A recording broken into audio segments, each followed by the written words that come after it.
واحد کتاب ہے اس دنیا میں کہ اللہ تبارک و تعالی اس کا ثواب اتنی عطا فرماتا ہے جو بندہ قرآن کریم کی صرف زیارت کرتا ہے، دیکھتا ہے، پڑھتا نہیں ہے، اس کو اللہ تبارک و تعالی اجر اور ثواب عطا فرماتا ہے۔ اور اس دنیا میں ایک واحد کتاب ہے قرآن پاک جو سب سے زیادہ تلاوت کی جاتی ہے، سب سے زیادہ تلاوت کی جاتی ہے۔ اور دنیا میں یہ ایسی واحد کتاب ہے جتنی پڑھیں گے اتنی ثواب بھی بڑھے گا اور اتنی سرور بھی آتا ہے۔ کبھی بندہ تھکتا نہیں ہے کہ قرآن کی تلاوت کی وجہ سے بندہ تھک گیا ہو، ویسے تھک جائے اس کی یہ الگ بات ہے، لیکن قرآن کریم کی تلاوت کرنے سے بندہ تھکتا نہیں ہے بلکہ سرور آتا ہے، اس بندے کا چہرہ بھی روشن ہو جاتا ہے، قرآن کریم کی برکات بھی حاصل ہو جاتی ہیں، گھر میں بھی برکت، دکان میں برکت، جہاں پڑھیں اللہ تبارک و تعالیٰ برکات نصیب فرما دیتا ہے۔ تو کسی زمانہ میں کسی علاقہ میں ایک شخص تھا، اس کے چند بیٹے تھے، ان میں سے ایک حافظ قرآن بھی تھا۔ اور جو میری فکر ہے، میں دعا کرتا رہتا ہوں اکثر کہ آرزو یہی ہے کہ تعلیم قرآن عام ہو جائے، ہر ایک پرچم سے اونچا پرچم اسلام ہو جائے۔ اللہ تعالیٰ اس خواہش کو پورا فرما دے گا اس رات کا صدقہ۔ تو اس بندے کے کچھ جو ہے نا بیٹے تھے 3-4، ان میں سے ایک حافظ قرآن بھی تھا۔ اب دیکھتے ہیں کہ حافظ قرآن کی شان کیا ہے، اس واقعے میں آ جائے گی، اور حافظ قرآن کے ساتھ لوگ محبت کیسے کرتے ہیں، کتنی کرتے ہیں، اور یہ قدرتی طور پہ ایک دل کا کنیکشن جڑ جاتا ہے۔ بندہ قرآن کی تلاوت کر رہا ہے نماز میں یا ویسے جو ہے نا قرآن کی تلاوت کرتا ہے تو بندے کا دل اس طرح میل ہو جاتا ہے، یہ قرآن کی برکت ہے۔ توجہ فرمائیں۔ تو ان میں سے ایک حافظ قرآن تھا، بہت ہی اچھا اور بہترین قرآن پڑھتا تھا، اور ماہ رمضان میں قرآن پاک کی جو ہے نا تراویح کی صورت میں سنایا کرتے تھے قاری صاحب۔ تو ان کے جو والد گرامی تھے، انہوں نے ایک دن جو ہے نا محبت کی وجہ سے غلبہ آ گیا، وہ کہہ بیٹھے اپنے گھر میں کہ میرا یہ بیٹا حافظ قرآن ہے، میں یہ کہتا ہوں کہ جتنی میری جائیداد ہے میں اس کے نام پر ہوں۔ حالانکہ جو شریعت کا مسئلہ ہے وراثت کا، جتنی بیٹے ہیں جتنی بیٹیاں ہیں سب کو تقسیم ہوگا جو وراثت ہوگی، لیکن وہ صرف اپنے محبت کی وجہ سے، اپنے وجدان کی وجہ سے ایک دن اس نے اصرار کر دیا کہ میں چاہتا یہ ہوں، حالانکہ وہ کرنے نہیں جا رہا تھا، لیکن محبت تھی کہ حافظ قرآن ہے، قرآن اچھا پڑھتا ہے۔ اس نے کہا کہ میں یہ چاہتا ہوں کہ میں ساری جائیداد اس کو دے دوں، قربان کر دوں اس کو، یہ قرآن کا حافظ ہے، کوئی دنیا کی ڈگری لے کے آیا ہوا ہے، کوئی کسی یونیورسٹی پڑھ کے آیا ہوا ہے، لیکن یہ مدرسے سے مسجد سے پڑھ کے آیا ہے اور قرآن کو اپنے سینے میں سمایا ہے، اور باپ کی اتنی محبت تھی کہ وہ کہتا تھا میں یہ چاہتا ہوں کہ میں ساری جائیداد اس کے نام کر دوں۔ دوسرے بھائی نے جب سنا یہ بات سنی تو وہ پریشان ہو گئے کہ یہ ہماری جائیداد کا حصہ ہے، کہیں یہ ہمارا والد اس کو نہ دے بیٹھے۔ تو اس نے ایک جو ہے نا انہوں نے ایک پروگرام بنایا، اور وہ بٹھے پہ کام کرتے تھے، جو اینٹوں کا بٹھا ہے نا اس پہ کام کرتے تھے وہ سب بھائی۔ تو انہوں نے پروگرام بنایا کہ اپنے اس بھائی کو سیر کے بہانے لے جاتے ہیں، اور جب وہاں جائیں گے تو اس کو آگ میں ڈال دیں گے، نہ یہ رہے گا نہ اس کو جائیداد ملے گی، جائیداد ساری ہمارے پاس آ جائے گی۔ تو عزیزان گرامی، پھر کیا ہوا؟ وہ حافظ قرآن ماہ رمضان میں نماز تراویح کی صورت میں قرآن سنا رہے تھے، اور جب بھائیوں کو معلوم ہوا تو انہوں نے یہ پروگرام رچایا، بھائی کو لے جاتے ہیں اور وہاں جا کے اس بٹھے کی جو آگ جل رہی ہے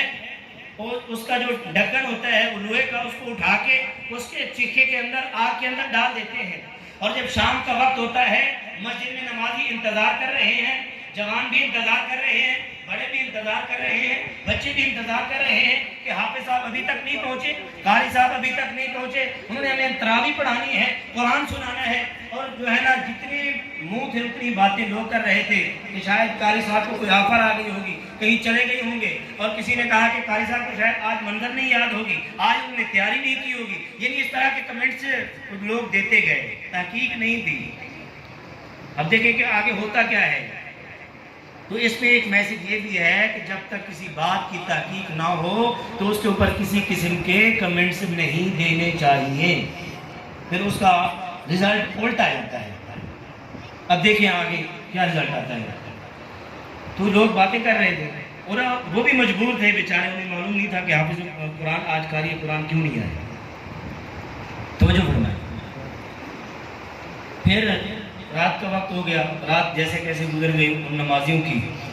ایک دن اور گزر گیا، دوسرا دن گزر گیا، تیسرا دن گزر گیا، حافظ صاحب نہیں مل رہے، قاری صاحب نہیں آ رہے۔ تو پھر اس حافظ قرآن کے والدین نے متعلقہ تھانے پہ رپورٹ درج کروائی، تو وہاں کے جو موجودہ ڈی ایس پی صاحب یا ڈی سی صاحب یا کوئی بھی تھے جو انچارج تھے اس تھانے کے، انہوں نے جو ہے نا بہت ہی جرأت مندانہ انداز کے ساتھ اس کیس کو چلایا، چھان بین کی، معلوم ہوا کہ حافظ قرآن کے بھائیوں نے یہ کام کیا ہے۔ تو ان کو بلایا گیا، جب بلایا تو ان سے تشویش کی گئی، ان سے پوچھا گیا کہ کیا معاملہ ہے، تمہارا بھائی کدھر گیا ہے؟ تو انہوں نے کہا کہ ہم سے غلطی ہو گئی ہے اس وجہ سے کہ ہمارا جو والد ہے وہ یہ کہہ رہا تھا کہ یہ ساری جائیداد میں اس کا نام کر دیتا ہوں، تو اس وجہ سے ہم نے یہ پروگرام کیا ہے۔ تو انہوں نے کہا کہ بتاؤ وہ ہے کہاں، کدھر کیا، اس کو مار دیا ہے، قتل کر دیا، شہید کر دیا، کیا ہوا؟ تو انہوں نے کہا کہ ہم نے مارا تو نہیں ہے، لیکن وہ بٹھے پر جو ہم کام کرتے ہیں اس میں جو آگ ہے اس کے اندر ہم نے اس کو ڈال دیا ہے۔ اللہ اکبر۔ تو جب گئے ڈھکنا اٹھایا تو اندر سے وہ حافظ قرآن بالکل سلامت تھی۔ رب کی رحمت دیکھیں، وہ قرآن کسی کے ساتھ بے وفائی نہیں کرتا، جو قرآن کو سینے سے لگاتا ہے۔ بات کہنے کی یہ ہے اصل میں، جو قرآن سے محبت کرتے ہیں، جو قرآن سے وفا کرتے ہیں، قرآن ان سے بے وفائی نہیں کرتا۔ عزیزان گرامی، جیسے ڈھکن اٹھاتے ہیں اور وہ حافظ قرآن سلامت ہے، اور بلکہ وہ کہتا ہے کہ اے لوگو، جب اس نے سنا، اپنے کانوں میں آواز سنی، دیکھا کہ کوئی لوگ آگے ہیں مجھے نکالنا چاہتے ہیں، اس نے کہا ذرا خیال سے ڈھکنا اٹھانا، کہیں اینٹ میرے اوپر نہ گر جائے اور میں زخمی نہ ہو جاؤں۔ اللہ اکبر۔ عزیزان گرامی، جب اس حافظ قرآن کو نکالا گیا وہاں سے، آگ کی چلکا سے، اور سارے لوگ وہاں موجود تھے، سرکاری بھی، غیر سرکاری بھی، محلہ دار، نمازی، سارے لوگ وہاں جمع ہو گئے تھے، اور یہ رب کی طرف سے کرشمہ دیکھا گیا۔ تو حافظ قرآن سے پوچھا بتاؤ کہ 3 دن تم زندہ کیسے رہے، اور تمہاری خوراک کیا تھی، تم کھاتے کیا تھے، پیتے کیا تھے، کیسے بچ گئے؟ تو اس حافظ قرآن نے جو راز بتائے نا، میں آپ کے سامنے رکھنا چاہوں گا، پھر دیکھتے ہیں کہ ہوتا کیا ہے۔ حافظ قرآن نے کہا، قاری قرآن نے کہا، بات یہ ہے کہ جب میرے بھائیوں نے مجھے آگ میں ڈالا تو رب کی رحمت نے مجھے گھیر لیا، رب کی رحمت نے مجھے گھیر لیا، اور یقیناً میرا وجدان کہتا ہے اللہ تعالیٰ کی طرف سے آواز آئی ہوگی، اے آگ اس حافظ قرآن پر ٹھنڈی ہو جا، اسے کوئی تکلیف نہ دینا، جیسے رب نے حضرت ابراہیم علیہ السلام کے لیے قرآن میں بیان فرمایا، قُلْنَا يَا نَارُ كُونِي بَرْدًا وَسَلَامًا عَلَىٰ إِبْرَاهِيمَ، اے آگ ابراہیم پر سلامتی والی ہو جا، کہیں انہیں تکلیف بھی نہ ہو۔ تو حافظ قرآن کے لیے بھی یقیناً اللہ تعالیٰ نے اس آگ کو کہا ہوگا، غیب سے ندا آئی ہوگی، غیب سے آواز آئی ہوگی، اے آگ اس حافظ قرآن کو تکلیف نہ دینا۔ عزیزان گرامی، پھر کیا ہوا؟ اس حافظ قرآن سے جب پوچھا گیا بتاؤ تمہارے 3 دن کیسے گزرے، تو قاری قرآن نے کہا بات یہ ہے کہ جب مجھے آگ میں ڈالا گیا، رب کی رحمت نے مجھے گھیر لیا، تو جب افطاری کا ٹائم ہوتا تھا، ایک سفید ریش بزرگ